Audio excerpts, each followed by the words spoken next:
درود به شنونده‌های گرامی، راغبان ادبیات.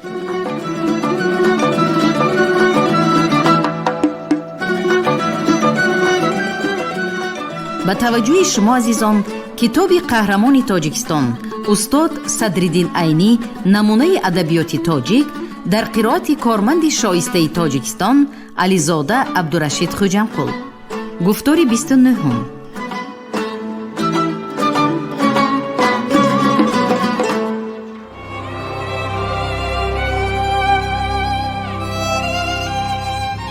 علامه عینی با رساله و مقالات زیادش در خصوص زندگی و ایجادیات شخصیت‌های علم و معرفت و سیاست و دولتداری مردم را با گذشته پرافتخار و فرزندان نیکنام ملت آشنا ساخت. آنها را با تاریخ عبرت‌آموز و پرافتخار خود پیوست. مردم با نگاه زیرکانه و خردمندانه عینی از برار و ناکامی‌های نیاگان در نبرد زندگی آگاه شدند. امام علی رحمان.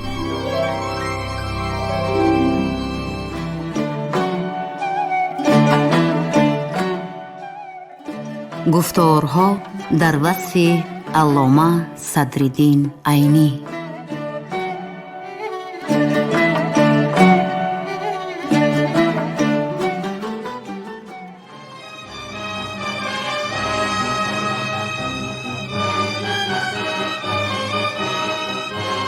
با فکر من نمونه ادبیات تاجیک بهترین نمونه سیر ترقی ادبی تاجیکان است. استاد عینی برای یافتن بعضی از نسخه های خطی شاعران تاجیک بسا روزها که در بدر و کوچه به کوچه رفته تا آن را یافته و به دست آورده و در نتیجه زمینه حاضر برای تنقید و تحلیلات ادبی تاجیکان آماده نموده. می سال 1926 مسکو. ابوالقاسم لاهوتی.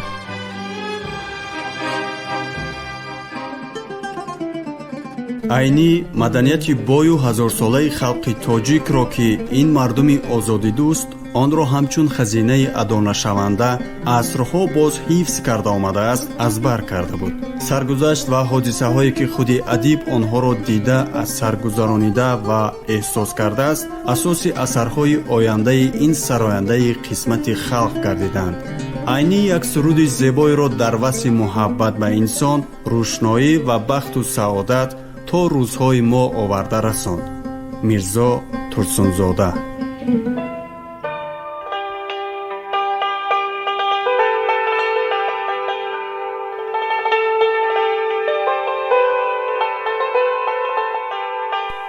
اسیری خوجندی، اسمش تاشخواجه، وفات 1334. از دفتر مجموعه اسیری.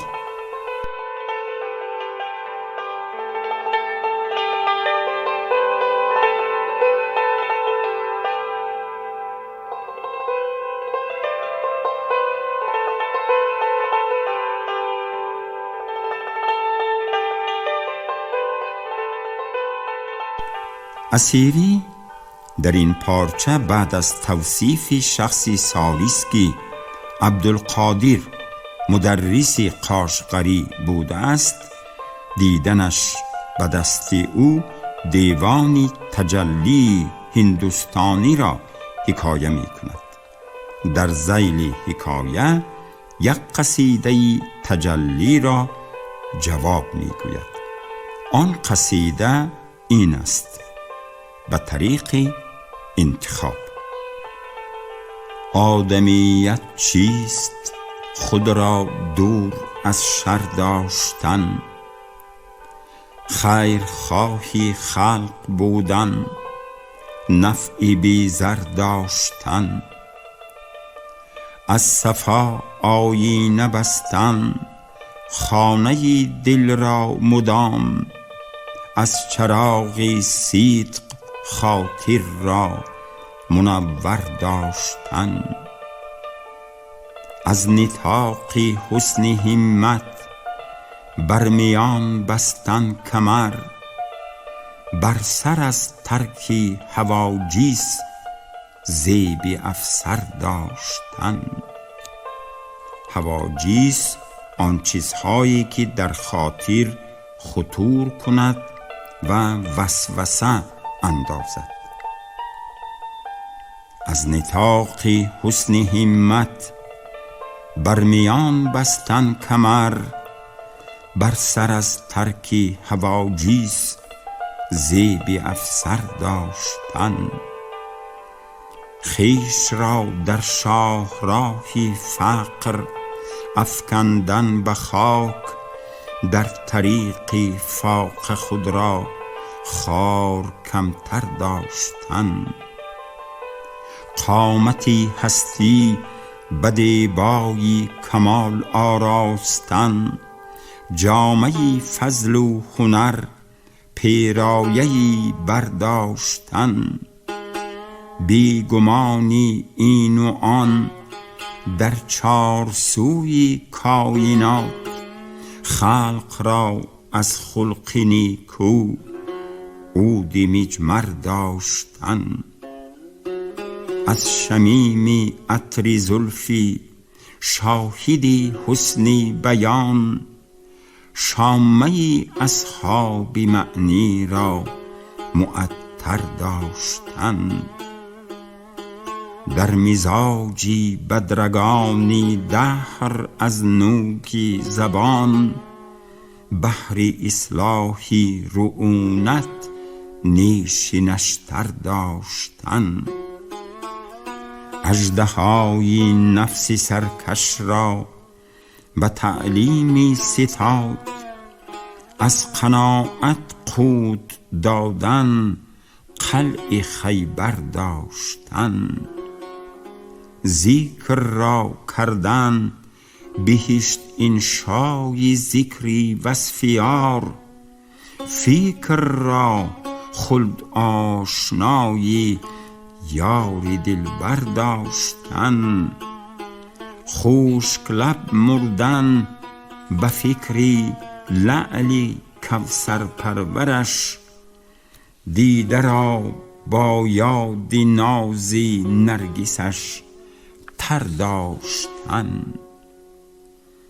گاهی تحریری خرامش از هجومی شوری آه، صفحه را صحنی قیامت خیزی محشر داشتن.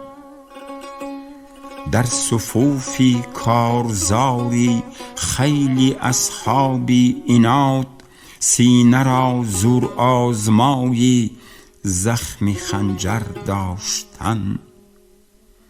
صفحه دیباچه حسن رخی اعمال را از صراطی مستقیم عدل مستر داشتن. عهد را پیرایه بخشیدن ز تمهیدی وفا، بر وفا از حلیه اخلاص زیور داشتن.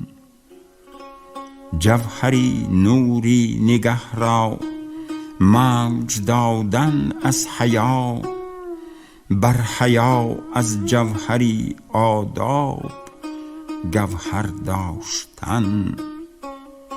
از سخا دادن طراوت گلشنی خیرات را، وز کرم نوباده احسان مثمر داشتن.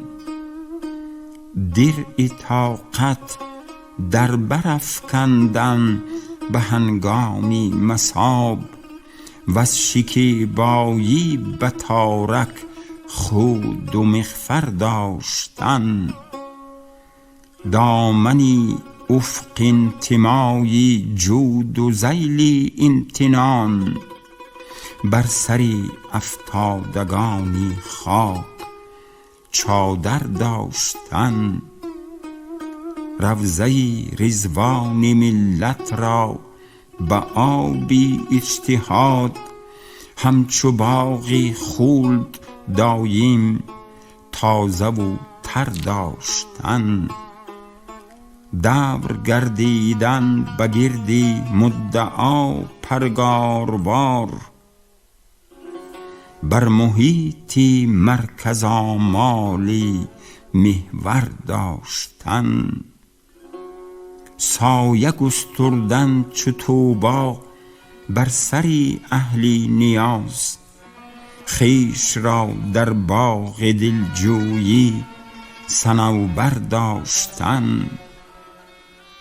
خوب و زشتی خلق را خو گرم بودن همچو مهر، آتش اینجا بهر ابراهیم و آذر داشتن.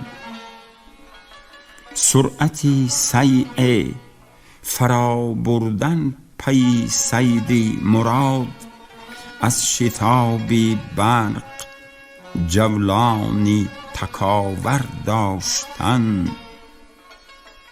غرق دریای عرق گشتن به کسب اعتبار، در محیط آبرو خود را شناور داشتن.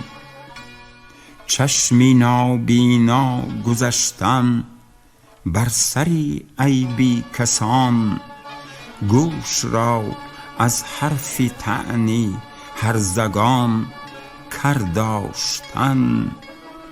چون اسیر اینجا بری بودن ز قاذورات زرق، یعنی از لوث ربا خود را مطهر داشتن.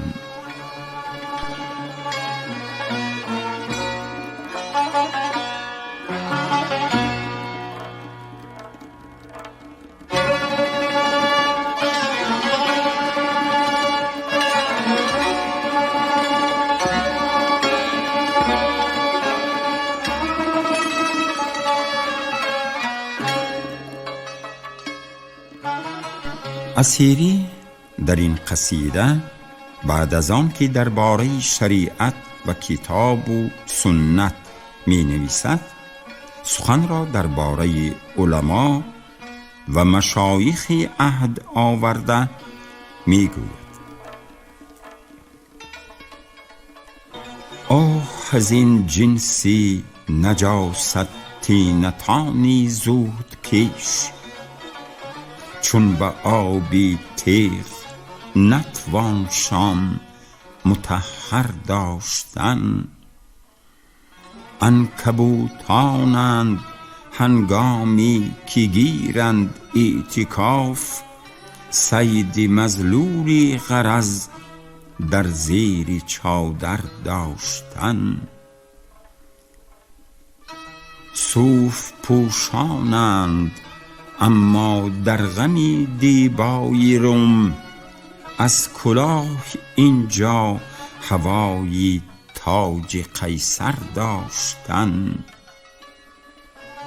جمله طراران راهی دین و ایمانی تواند، چشم بر همیان سیم و کیسه زر داشتن. از سری کاری نماز و روزه ایشان مپرس، خویش را در زیر باری آخرت خر داشتن. جمله چون چرخی مشعبد در طلسمی روزگار، مهره در طاسی حیل از وضع اختر داشتن.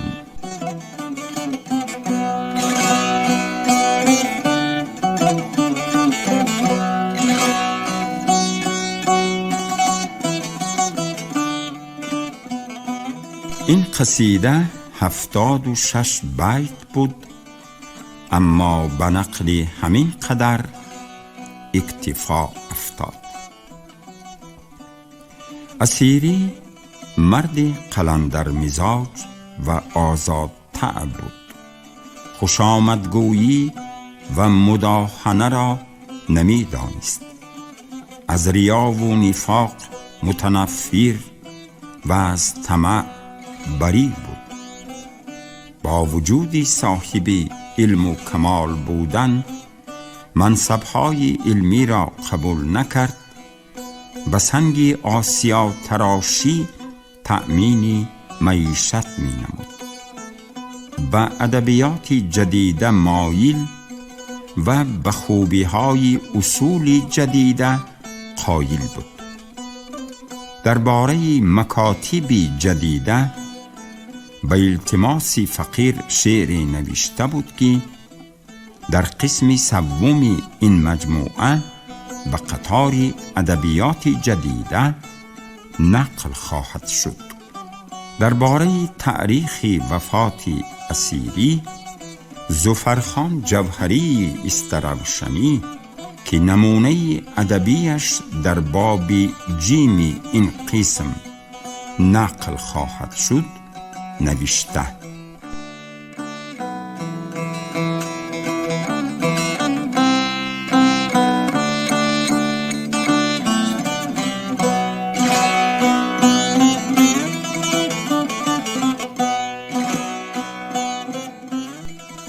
قطعه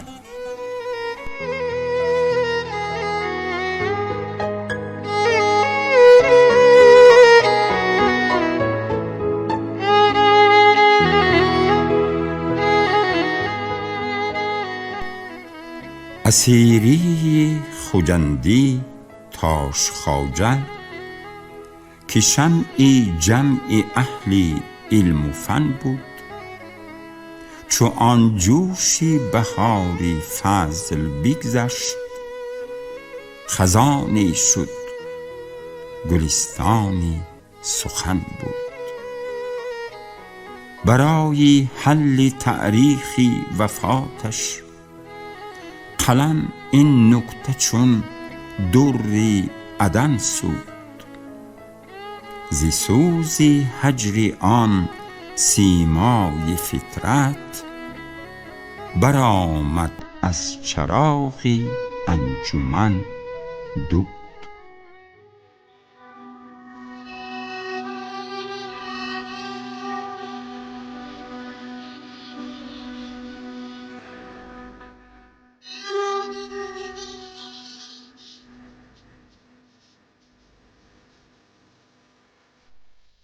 مخفی مباد که هرگاه از چراغ انجمن که 1348 است دود که 14 است برای باقی می ماند 1334 که سنه مطلوب است.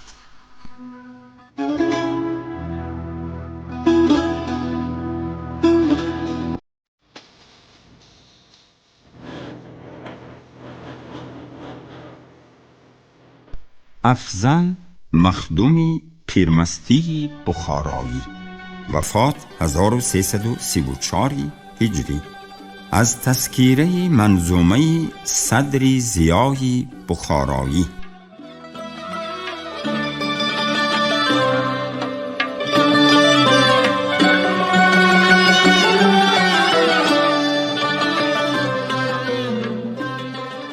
الا بدید جلوگر ز جلوت بهارها، ز داغ تو کشیده سر ز سینه لاله زارها. فراق لعلی چون ملت چکانده خون ز دیده ها، هوای روی چون گلت به دل خلانده خارها. بیا که بی رخت روان سریشک های عاشقان، شده ز چشم خون فشان بسان چشم سارها. ستان به سیر گلستان ز لاله ها پیاله ها، فشان به چشم خون فشان ز خاک پا غبارها. چو من بتی بتی که افضلی به فن دلبری، مداری دست و دل بری ز افضلی فگارها.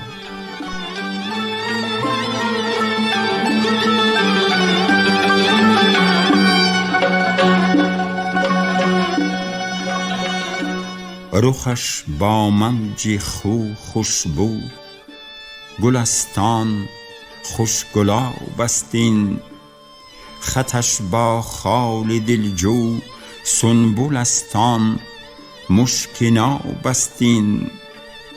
سری میژگانش و جان این نشان، آن تیری جان فرسا، رخی رخشانش و دل سینه سوز است آن کباب است این.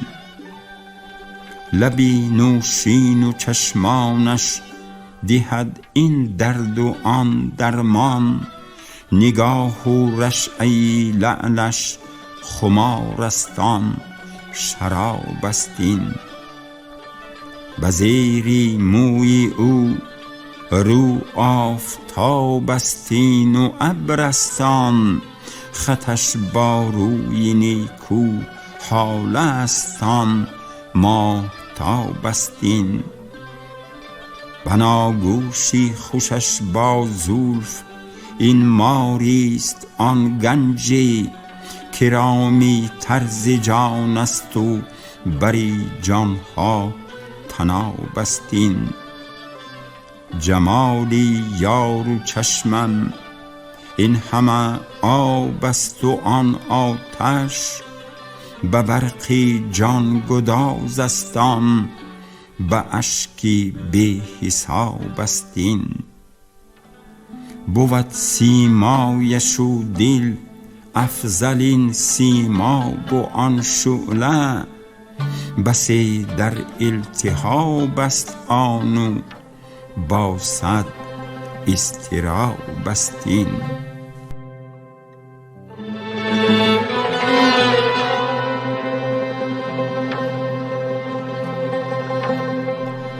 از یک بیازی دست نویس.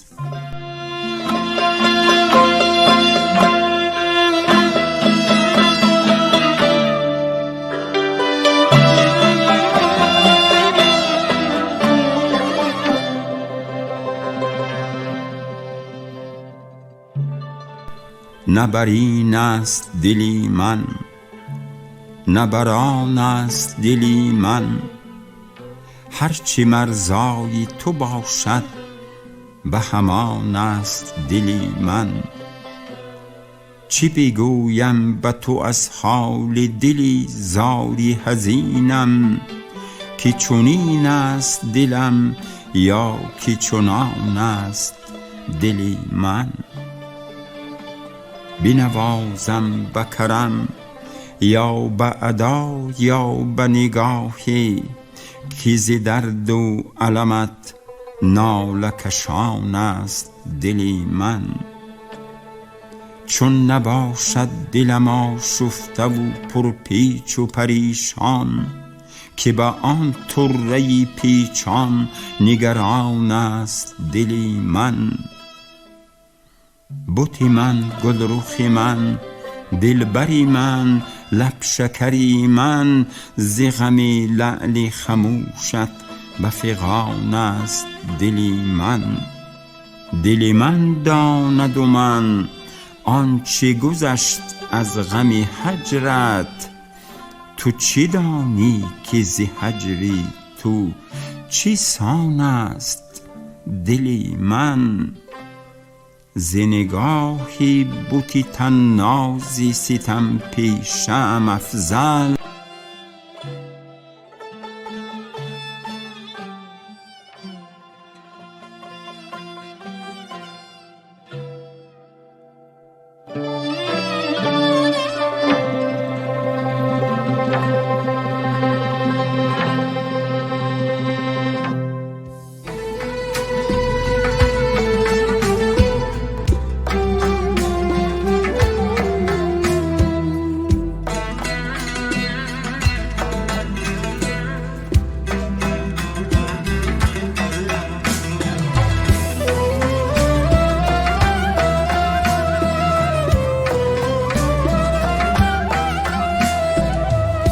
چشمی مستدم بدم گردد به دلها داوری،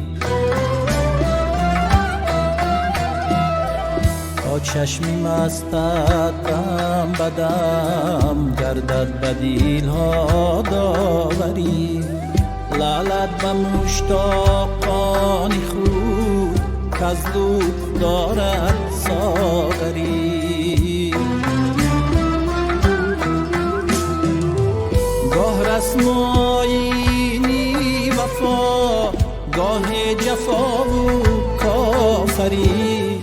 ای چهره زیبای تو دشتی بوتانی آذری. هرچند وصفت میکنم در حسن از آن زیباتری.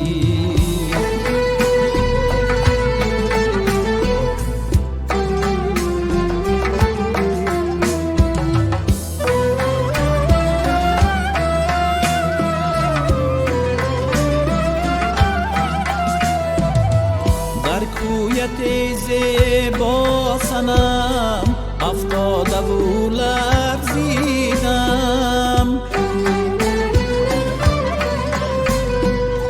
بر سرزی سودایی جنون صد شوری محشر دیدم. از جمله خوبانی جهان تنها تو را بوسیدم. آفاق را گردیدم مهری بوتان ورزیدم. بسیار خوبان دیدم اما تو چیزی دیگری. بسیار خوبان دیدم اما تو چیزی دیگری.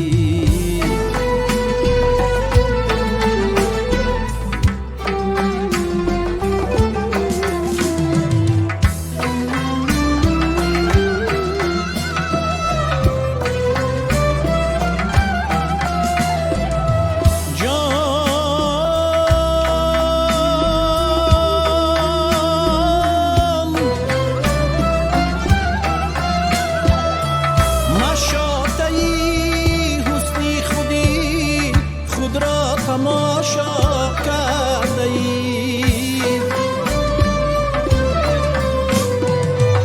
از سینه خوبان دلان آینه پیدا کرده اید.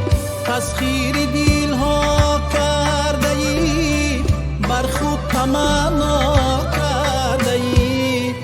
از می تماشا کرده اید آهنگی صحرا کرده ای. جان و دلم را برده ای این است رسمی دلبری. جان و دلم را برده ای این است رسمی دلبری. این است رسمی دلبری.